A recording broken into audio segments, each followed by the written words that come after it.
Good morning, everybody, man. Happy Saturday, happy HBCU football Saturday. Jay in the building, man, and we back again with another video. Alright, so we know that Alabama A&M isn't playing today. They have a bye week. So we're gonna talk some Aqeel Glass for a minute, man. And before I get this started, man, shout out to y'all.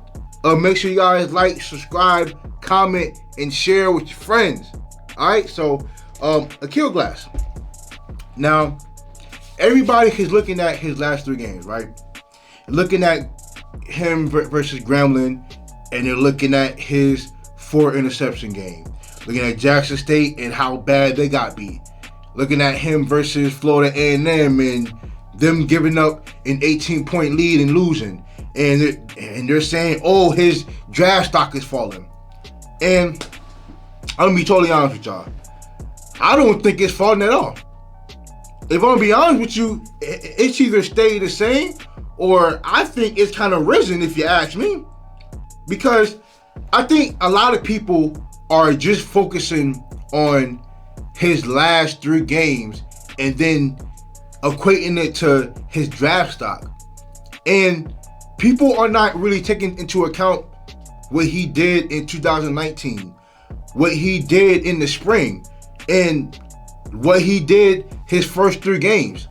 And, you know, if you look at the difference from his first 3 games and his last 3 games, it's not much difference in yardage, and it's not a lot of difference in touchdown passes. Now, when you get to the interceptions and how many times he got sacked, you can see a glaring difference. But when you get sacked that many times, you can't just look at the quarterback. So when you see that many sacks, now you have to look at the interceptions a certain way.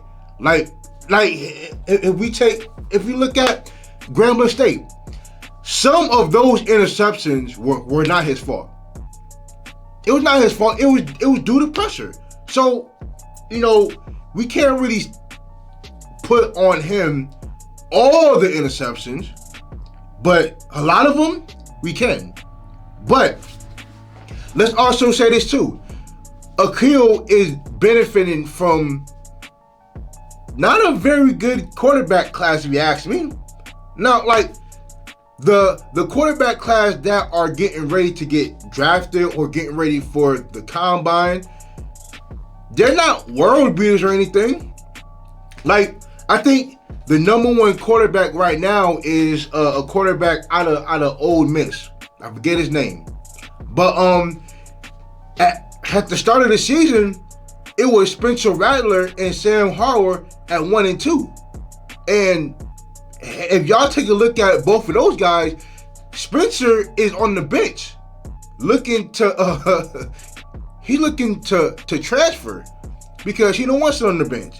And Sam Howell, he outside of his last 2 games, he hasn't really had that good of a season either. You know, so I think Aqeel is really benefiting from the lack of competition that he's going up against. Because if you look at the position that he's in, he's still top 10 in terms of the quarterback class. And he's projected to go between the 3rd and 5th round. Right? So I think we can't look. And he's brought a SWAC championship to Alabama A&M. They haven't gotten a championship in 15 years.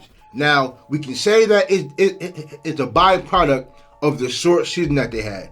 But you can't take away from the performances that he had. You know what I'm saying? He was dominant all spring. He played really good in 2019. So I think people are kind of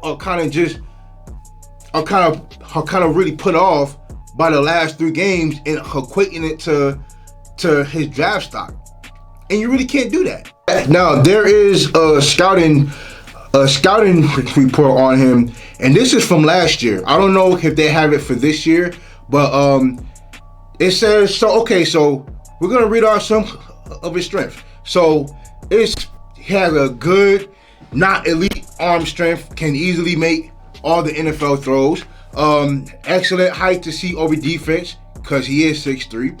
Prototypical height for a position with the frame to easily add another 15 pounds of muscle, and athletic quarterback who is a threat to leave the pocket and gain positive yardage at any time. And his weaknesses, needs to improve his touch at all levels and know when to gun it and when to take something off of his throws. Sells throws to either sideline. Receivers make him look good with acrobatic catches. Now, I can say this too though. Now, they could also look at the receivers he has, because I think if we all been paying attention, he does have the best receiving core in flag football. I think Ibrahim, I think he may end up getting drafted next year. I haven't seen anything on him that I don't know where he ranks amongst the other receivers in the country, but he should be getting looked at for the NFL. Another one, so too often fails to give receivers a chance to make a play after the catch. Now, I can say that. Now, it would say that, a lot of people say that he doesn't really throw his receivers open. Like, he doesn't give them enough air on the ball to give them, run at the catch kind of throws. So I can't say that. And they do say that they do a lot of screen passes. So that's where his high completion numbers may come from. But I think he's still accurate. I think he still throws the ball down the field. And it's all about protection, really. You know what I'm saying? Because look, they score almost 40 points a game. So you can't score 40 points a game just throwing screens. You know what I'm saying? So like, they have a real good receiving core. All I'm saying is his draft stock ain't fell at all. So I think he's gonna do really good. I think when next week comes, I think they play Alabama State. Yeah, I think they'll play Alabama State. Now, they don't have no chance at the SWAC championship, but Aqeel Glass does play for something, and hopefully he can continue to build on whatever resume he does have so that he can definitely get drafted at a high number. Because we all know he getting drafted.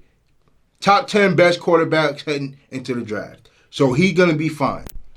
I just hope that his teammates could help him out, win some games, and he's going to get ready for the I think he's playing in the All-American All-Senior Bowl as well too.